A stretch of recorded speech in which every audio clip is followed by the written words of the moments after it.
hey, Arcadia Media, hey, we're gonna be the last place you ever go, right? You know, welcome to us, you're never leaving, right? Exactly. This guy named Andrew Bielecki created Klaviyo in 2012. In the last 13 years, Klaviyo grew from idea to multi-billion-dollar tech company, being one of the best solution providers for merchants on Shopify. And what's even more interesting is Arcadia Media got the chance to work with them for the last 3-4 years, where we've been doing email marketing for the merchants on Shopify as well. So a few months ago, me and my team discovered this concept called MCP. It's called Model Context Protocol, and you're able to build your own AI agents on top of the data that is securely being transferred by Shopify, Klaviyo, Facebook, and all these different advertising platforms. As a retention marketing agency, our first thought was we need to build this around our clients, and we actually showed Klaviyo everything we were building. And what's interesting is they loved it so much, they invited us out to Boston, where me and my head of operations actually flew in last month. We got to speak in front of a few thousand people at Klaviyo to show them everything we're doing and how we're building on top of their product in order to develop even more intelligent AI tools. We actually got to speak alongside the co-founder of Klaviyo. He asked us a few questions about how we actually got started. And we also talked about the development of our product, where we wanted to go, and how we're gonna take it there. We wanted to make sure we share this with you. Huge thank you to Klaviyo for making sure that this happens. I hope you enjoy. All right, big round of applause, folks here in Boston for Tarun and Kimberly. All right, guys, grab a seat.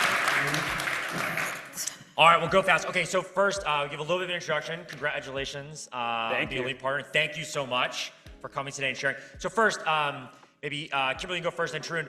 How about a little bit of your personal story? How did you get to Arcadia, like this path, right? And then tell us a little bit about Arcadia and like, I don't know, what you guys are all about, what you stand for. For sure. Yeah, so I'm Kimberly. I live in New York, and I met her in a course, pretty much.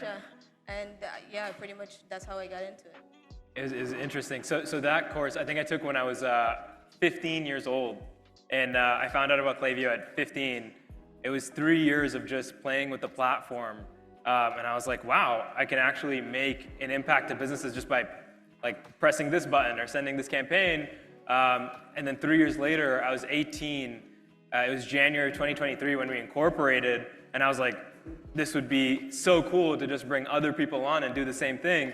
You guys can just play with this platform and we can make businesses so much money. And then that just snowballed into what we are today. We're about 25 people. And the name Arcadia actually stems from the fact that, you know, it's pretty much a paradise. We want to be the last agency people go to. And yeah, like we're shy of 3 years old. I'm 21 in a few weeks. So it's been awesome. Congrats. I guess we can't serve you a beer, glass of wine later on, but that's all right. Come back in a year and we'll celebrate. That's hard. All right, Drew, take us back actually. So we were 15, you know, we've had folks here, some folks that maybe were at an agency in the past or started their agency and are part of Klaviyo, or maybe in the future they're thinking about it. Tell us how did you get to the point where, we should incorporate, we should, be our own business. Take us on that all the way from 15 to 18 and now, almost 3 years later. I mean, what was interesting is I started back like in just e-commerce and digital like goods. It was from, I think under the age of 14 in Canada, you just can't work. Like you're not allowed to work, right? And I was like, I want to make more money in a more leveraged way, and it wasn't going to be a lemonade stand. So I ended up selling things on games that I enjoyed, and I was like, I'm enjoying playing this game, and then it would be a game like Roblox where I could sell a digital good for $1,000, and I was like, wait, there's probably other opportunities online. And then when we got into actually servicing things, it was the same concept. It was just enjoying being on the platform, and every single time I'd log on, there would just be new things to discover. There's obviously the behind the scenes of like reaching out to so many brands to get the work, but going from, again, 15 to 18, I think a big concept was just the more we explored the platform, the more impact we realized we were able to make. And now with people who are way more experienced than me on my team, they've been able to do the same thing, just lead with curiosity and then really drive impact. Awesome. All right, I'm gonna go a little off script because I have one more question just about like, as an entrepreneur, starting a business, you got your office, congratulations. Tell me a little about like, what do you look for in your fellow Arcadians? I don't know how you yes. What do you look for in folks that you want to work with? You mentioned like, hey, you're actually, you've done a bunch of like hiring, joining forces. Tell me a little bit about that and, so folks know. I think it's primarily just been curiosity. Like, it's been interesting. We've had hires who are people who are extremely experienced. Like we had one hire who came from the L'Oreal group of brands and CRM versus another account manager who came in just from running his own e-commerce company. And I think it's nice because we get the duality of both worlds where people who are just really working hard to develop the skill versus people who already have the skills and the background and the experience. And just, I think the common denominator between everyone has been curiosity. And the more curious someone is, the more they succeed at our company. Awesome, that's great. It was similar. You used to talk about being curious. Now we have stay hungry, stay humble. So like there's always more to learn. Like, let's go to the next level. Exactly. Awesome. Okay, so let's talk about. Okay, so you mentioned like, hey, Arcadia Media. Hey, we're gonna be the last place you ever go, right? Welcome to us. You're never leaving, right? Exactly. You can come in, but you can never leave. All right. So how do you think about that? Like, what's your value prop to the businesses and the brands that you work with? That you say, hey, look, the reason you're going to stick with us is this. How do you guys think about that in the services that you guys provide? Yeah. Essentially, it was always just, we were probably the cheapest for the best results, right? I think I pretty much grew up with the platform. Like, it's crazy to say Klaviyo developed my brain because I was literally developing my brain. But I grew up with the platform and I was like, okay, this is amazing. And we were able to know all the little micro things about the platform that generated the macro result. What was really interesting is even a brand like major retailer inside Canada, owns a ton of retail companies, but it was one, I think, check mark that I did on their pop-up that took it from a 0.7 to a 1.4. And for them, doing, I think, millions of sessions per month, that was a massive change. It was just a simple setting that made a major difference. So just to sum it up, I think it's mainly like the micros of what we do that generates that macro level result is what we always talk about with our clients. And then what's even more unique is I think today, like, we wanted to chat a little bit about the MCP and everything we're doing because we like to stay one step ahead. And that's been a big part of what we are doing right now. Awesome. So tell me a little bit more about that. Okay, so we're doing lots of things going on with LLMs and AI. So that MCP, I mean, that's an acronym that I think a lot of people, a year ago, you were like probably bleeding edge, first to the party, right? Even 6 months ago, it was a really new thing.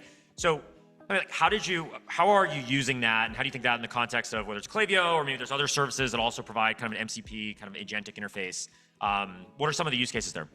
Yeah, I mean, what's interesting is I think we have a sort of a demo that I'd love to share, and Kimberly can maybe go over. Yeah. Yeah, so the main reason we actually developed this entire process is to help the account managers with their reporting. They were spending too much time, like hours just trying to find the data. So here we have like a prompt where we have one client where we need to find like the last 30 days and some insights. And it will speed up a little bit, but essentially it'll give you an entire report and it'll do competitive analysis. It's also going to get information from the actual client call. So it knows everything about the client, the background and what they said, and it's able to actually make recommendations based off of actual like data that we have internally. That's really awesome. So it'll show, right, this 30, hey, I think the prompt was, hey, look back over the data and generate, it was a 30-day, 40-day plan. Yeah. So it's not just reporting out, it's also like, okay, no, now do some thinking for me and explain. So now it's like, okay, now you can go in and like, human can review it and figure out what to do. That's awesome. Yeah. And like just in a bit, you'll be able to see when it actually creates a full report for the AMs so that they could show the clients. And yeah, of course we have to like tweak some of the numbers sometimes because that's how LLM works. But yeah, so far the clients have been very happy with our reporting because we can generate this in probably about 10 minutes. And then once it's verified, it saves them hours of actual manual work. That's amazing. That's incredible. So I actually have a point of view, and I'm curious, you guys could totally feel free to disagree with this, that, hey, at Klaviyo, rather than, building more, say, reporting interfaces, hey, can I cut the data this way, or can I show you charts and graphs? We should actually index more towards just expose more of the data through a protocol like MCP, so that then you can use whether it's ChatGPT or Slack or whatever supports querying into that API. You can use that to sort of define your own queries so you have more flexibility. Do you have a point of view on that? Maybe that's too early. Like, it's like, yeah, the tools actually aren't that good. We still need some of the views that, I don't know, Klaviyo or other software creates, or you're like, yeah, there's always limitations. Like, I'm always gonna have questions you can't answer. Just give me access to effectively the APIs and we build. Any thoughts on that?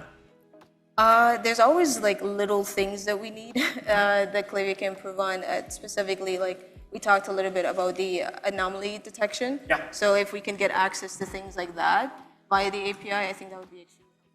Awesome. That's great. So I think that's a little bit is like, hey, there's all this data. I've often heard folks tell me it's like, hey, there's a lot of data inside of Klaviyo, but I just can't get it out. And so it's like almost like, yeah, free all that stuff via API or otherwise, not necessarily just an interface you can point and click on, and boom, off I go. All right. While we're on the topic of feedback, we go a little out of order here. So you've been using Klaviyo for a while. I know you grew up on it. That's great. And then we will wrap up with this. So obviously a lot. Let's not worry about Klaviyo. There's a lot going on. With AI, we're talking about digital marketing, growing brands. Yeah. So now I think people have seen like agentic commerce, the ability to buy through other media, through chatbots, etc. Just tell me a little bit like how are you all thinking about, pretty open-ended, how are you all thinking about AI, whether it's in terms of like internal things you can do, like we showed with MCP, like hey, how do we get more productive, level up the insights we can provide to clients, or it's just things where you're like actually there's a whole new set of new technology. I think there's always like new things to build, right? Which might be a whole new slew of services. Anyways, thoughts on what you're most excited about in the next couple of months? Yeah, I think primarily what the internet did for us was access to information, right? So it was really nice that, I mean, even for me, right, at this age, it was just because everything I needed was available to me just by searching up something. And I think with AI and agents now, it's becoming more of execution. Like execution is readily available right at your fingertips just by simple prompts. And so a big belief for us is the fact that services will change, and agencies will change, digital marketing as a whole will change. But what it allows us to do is the barrier to entry in different service lines dramatically reduces. I don't need to hire 5 more people in order to achieve a certain goal. I just need one person who's really, really smart at doing the thing to then go build out a system to launch different services if we need to. So I do think we are actively figuring out how we can be more integrated with a lot of our clients. And then, on the flip side of that, I think it's very interesting how like AI is evolving. And I think one of the challenges we've been having as well is just figuring out if, the LLMs will eventually do that thing and if it's even worth diving into it, right? Like, is this something we build out ourselves or is this something eventually AI will be able to do?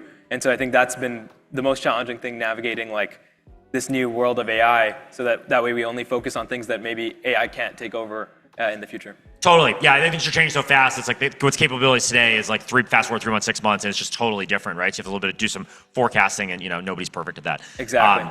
It's a very interesting time. All right, Tarun, Kimberly, thank you so much for coming. Big round of applause for our Katie Meetup. Thank you for having us.